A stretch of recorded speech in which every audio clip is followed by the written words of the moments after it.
Good morning all of you. आज की मेरी वीडियो पुनः हिंदी परीक्षाओं से संबंधित है, जैसे TGT, PGT, GIC, LT, GDC, UPP, CS, KVS इत्यादि। आई होप आप सभी को आज की वीडियो भी पसंद आएगी। कल मैंने एक और वीडियो पोस्ट की थी जिसमें मैंने 5 प्रश्नों को लिया था। आज पुनः 5 प्रश्नों को डिस्कस करेंगे हम और डिटेल में उसके बारे में जानकारी प्राप्त करेंगे। आशा है आप सभी को पसंद आएगा। यदि आप मेरे इस चैनल पर नए हैं तो आप मेरे इस चैनल को सब्सक्राइब कीजिए ताकि मेरी अगली वीडियो की नोटिफिकेशंस आप सभी को मिलती रहें। तो चलिए प्रारंभ करते हैं, सभी गुरुजनों को प्रणाम करते हुए। प्रश्न है, सूची 1 एवं सूची 2 को सुमेलित कीजिए और नीचे दिए गए कूट में से सही विकल्प चुनिए। सूची 1 में आदिकाल दिया है, वहीं सूची 2 में आलम दिया है। भक्तिकाल भारतेंदु हरिश्चंद्र, रीतिकाल अमीर खुसरो, आधुनिक काल जायसी। अब हमें ये देखना है कि किस कूट के अंतर्गत सारे आंसर्स सही आ रहे हैं, यानी ये जो प्रश्न है इसका उत्तर कौन से कूट वाला सही होगा। तो आदिकाल जो है वो अमीर खुसरो से संबंधित है और भक्तिकाल में मलिक मोहम्मद जैसी हुए थे, रीतिकाल में कवि आलम और आधुनिक काल में भारतेंदु हरिश्चंद्र। तो ये विकल्प हमारा सही हो जाएगा। तो आदिकाल में अमीर खुसरो हैं तो यानी कि फर्स्ट का थर्ड है, यानी अ का थर्ड वाला हमारा सही है। तो हमारा आंसर इसका हो जाएगा ऑप्शन सी सही है। ठीक है, देखिए ऑप्शन सी में थर्ड आ रहा है, थर्ड वाला आ रहा है ऑप्शन सी में, तो ऑप्शन सी वाला सही हो जाएगा। आई होप आप सभी को स्पष्ट हो गया होगा। यूपी पीजीटी 2002 में ये क्वेश्चन आ चुका है, तो एक बार पुनः रिपीट कर दे रही हूँ। आदिकाल में अमीर खुसरो, भक्तिकाल भक्तिकाल मलिक मोहम्मद जैसी, रीतिकाल कवि आलम, आधुनिक काल से भारतेंदु हरिश्चंद्र जी का संबंध हो जाएगा। तो हमारा ऑप्शन सी सही हो जाएगा। चलिए नेक्स्ट क्वेश्चन देख लेते हैं। क्वेश्चन नंबर 7, आचार्य रामचंद्र शुक्ल के अनुसार हिंदी साहित्य के आदिकाल की समय सीमा है विस्वी संवत 1050 से विस्वी संवत 1350 तक, सन 1050 से सन 1375 तक, विस्वी संवत 1375 से विस्वी संवत 1700 तक। लास्ट ऑप्शन है इनमें से कोई नहीं। तो हमारा इसका आंसर सही आंसर है विस्वी संवत 1050 से विस्वी संवत 1375 तक है। और आचार्य रामचंद्र शुक्ल ने आदिकाल को वीरगाथा काल कहा है, जिसका समय यह दिया हुआ है। समय सीमा 1050 से 1375। उसके पश्चात इन्होंने पूर्व मध्यकाल को भक्तिकाल कहा है, जो 1375 से 1700 तक था। और उसके पश्चात उत्तर मध्यकाल को रीतिकाल की संज्ञा दी है आचार्य रामचंद्र शुक्ल जी ने, जिसका संवत है विस्वी संवत 1700 से विस्वी संवत 1900 तक। उसके पश्चात आधुनिक काल को गद्यकाल कहा है, जिसको कि इन्होंने 1900 से विस्वी संवत 1984 तक का समय इसका काल विभाजन इन्होंने किया है। आई होप आप सभी को स्पष्ट हो गया होगा। तो इस क्वेश्चन का 7th क्वेश्चन का आंसर है ए, विस्वी संवत 1350 से विस्वी संवत 1375 तक। नेक्स्ट साहित्य,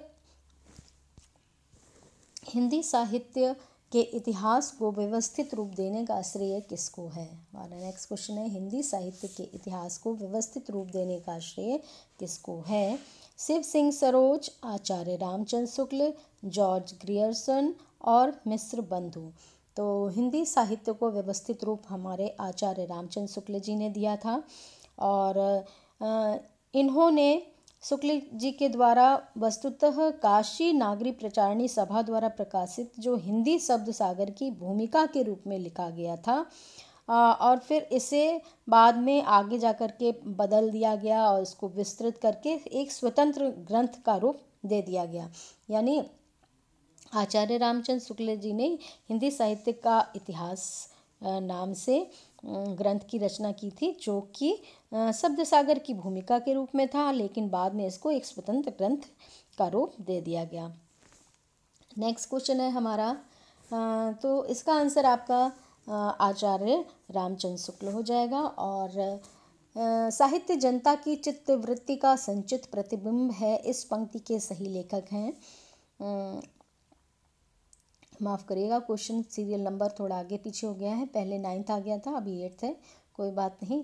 तो साहित्य जनता की चित्तवृत्ति का संचित प्रतिबिंब है, इस पंक्ति के सही लेखक हैं ए महावीर प्रसाद द्विवेदी, बी गुलाब राय, सी रामचंद्र शुक्ल, डी प्रेमचंद। तो रामचंद्र शुक्ल इस पंक्ति के सही लेखक हैं। ये रामचंद्र शुक्ल जी द्वारा रचित है पंक्ति।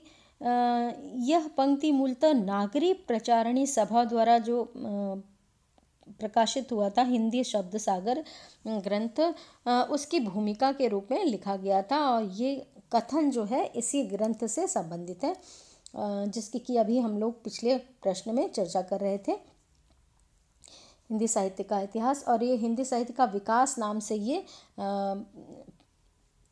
पहले प्रकाशित हो चुका था, हिंदी शब्द सागर की भूमिका के रूप में, लेकिन बाद में उसको परिवर्तित करके हिंदी साहित्य का इतिहास नाम दे दिया गया, और वह रामचंद्र शुक्ल जी द्वारा लिखा गया था।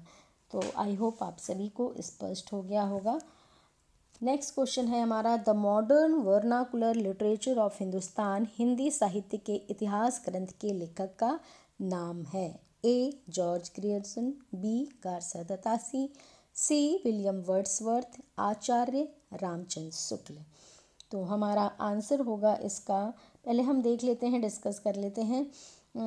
द जॉर्ज ग्रियर्सन जो इन्होंने ऑप्शन दिया है ए वाला, तो इन्होंने ये वाला जो ग्रंथ के बारे में पूछा गया है उसके लेखक हैं, the modern vernacular literature of Hindustan.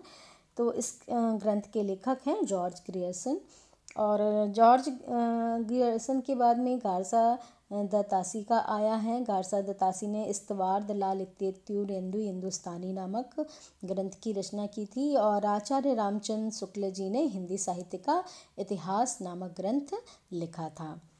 तो ये क्वेश्चन भी यूपी पीजीटी 2014 में आया है, और दिल्ली के भी पीजीटी 2015 में आ चुका है। बहुत ही इम्पोर्टेंट क्वेश्चन है, बहुत ध्यान से इसको समझिए। नेक्स्ट क्वेश्चन है,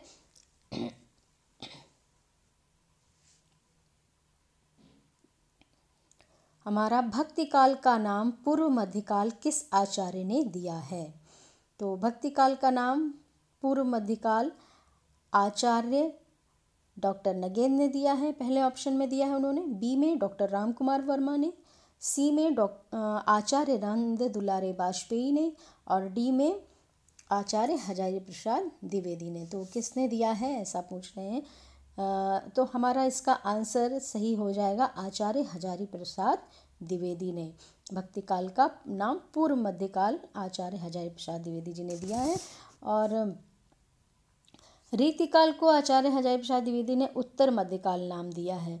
और रामचंद्र शुक्ल जी ने मध्यकाल को भक्तिकाल और रीतिकाल में विभाजित कर दिया है।